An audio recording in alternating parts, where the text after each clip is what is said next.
Welcome to the presentation on kernel module management. Today we are going to explore how to load and unload kernel modules in Linux. So, what exactly are kernel modules? Kernel modules are self-contained pieces of code that can be loaded and unloaded into the kernel on demand. They extend the functionality of the kernel without requiring a system reboot. This is a modular approach to managing kernel features. They are typically used for device drivers, file system drivers, and system calls. Some of the key benefits of using kernel modules include a smaller kernel memory footprint. You don't need to rebuild and reboot the kernel every time you want to add new functionality. It also allows for easier debugging and development. Finally, it gives you the ability to load only the functionality that you currently need. Here are some essential commands for managing kernel modules. To list all currently loaded modules, you can use the command lsmod, that is, lsmod. Alternatively, you can view the same information by examining the /proc/modules file. For detailed information about a specific module, use the command modinfo followed by the module's name. To see the parameters a module accepts, use modinfo with the P option, again followed by the module name. To manually load a module, use the command insmod followed by the file name, including the full path to the module file. However, it's often better to use modprobe with just the module name, because modprobe automatically handles any dependencies the module might have. To unload a module, use the command rmmod followed by the module name. Similar to loading, modprobe can also be used for unloading with the R option. This will also remove any dependent modules if they are no longer in use. Let's explore the lsmod command with an example. When you run lsmod, it displays a list of all the kernel modules that are currently loaded in your system. The output typically includes the module name, the size of the module in bytes, and the number of other modules or processes using it. You can also filter the output of lsmod using grep. For instance, lsmod pipe grep Bluetooth will only show the modules related to Bluetooth. The output provides key information such as the module size, which can help you understand its memory footprint, and the used by column, indicating dependencies or which processes are utilizing the module. The modinfo command is used to display detailed information about a specific kernel module. For example, if you run modinfo Bluetooth, it will show you details like the module's file name, license, description, author, and any dependencies it has. It also lists the parameters that can be passed to the module when it's loaded. Running modinfo with the P option, such as modinfo p Bluetooth, will specifically show you a list of these parameters, which can be useful for customizing the module's behavior.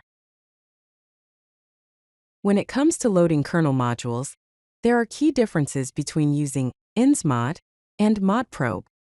The insmod command requires you to specify the full path to the .ko file, which is the kernel object file, and it does not handle module dependencies automatically. This means if the module relies on other modules, you'll need to load those manually first.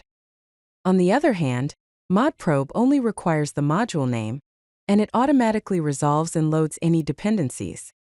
It also uses the configuration files located in the /etc/modprobe.d/ directory, which can specify options for how the module should be loaded. For example, to load the Bluetooth module with a specific parameter, you can use modprobe Bluetooth disable _esco = 1. To check if the module loaded with the specified parameter, you can examine the corresponding entry in the /sys/modules/ directory. Similar to loading modules, there are also differences between rmmod and modprobe or when unloading them. The rmmod command removes only the specified module, and will fail if that module is currently being used by other modules. This means you need to manually unload any dependent modules first. In contrast, modprobe is more intelligent. It removes the specified module and any of its unused dependencies. This makes modprobe a more convenient and safer option for unloading modules. Kernel modules can be configured using various files. The /etc/modules file contains a list of modules that should be loaded at boot time, with one module per line. The /etc/modprobe.d/*.onf directory contains configuration files for module options and aliases. For example, you can create a blacklist.onf file to prevent certain modules from loading or an options.onf file to set specific parameters for a module. The modules themselves are typically located in the /lib/modules/$unamr / organized by kernel version. Within this directory, you'll find subdirectories like drivers/, fs/, net/, and sound/, containing modules for hardware devices, file systems, networking, and audio respectively. The /lib/modules/$unamr /modules.dd file contains module dependency information used by modprobe to load modules in the correct order. Let's summarize the key commands we've covered. lsmod lists currently loaded kernel modules. Modinfo displays information about a module.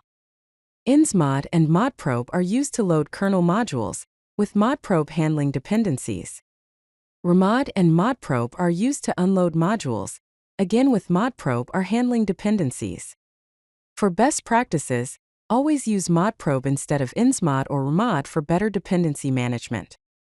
Check module parameters with modinfo before loading a module. Use /etc/modules to load modules at boot time, and configure module options in /etc/modprobe files. Blacklist any problematic modules in /etc/modprobe.d/blacklist.onf. Finally, always check the DMESC output after loading or unloading modules for any errors or warnings. If you like this video, hit that like button and don't forget to subscribe. Visit codelucky.com for more such useful content.